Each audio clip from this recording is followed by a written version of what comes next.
Hello and welcome back to another episode of Scott Grows an Avocado Tree.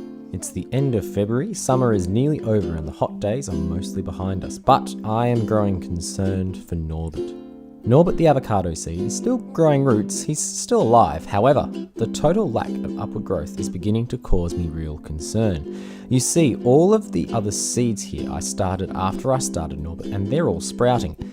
Some I've even planted in soil and they're doing splendidly, except for the one which has been attacked by a caterpillar, but I do expect it to make a full recovery. But from Norbert, nothing. My concern grows as we're nearing autumn, then winter, where avocados generally don't grow. I'm afraid that without upward growth and without leaves to photosynthesize, the seed will use up all of its stored energy and die. But then again, I'm no botanist. Thank you very much for tuning in again.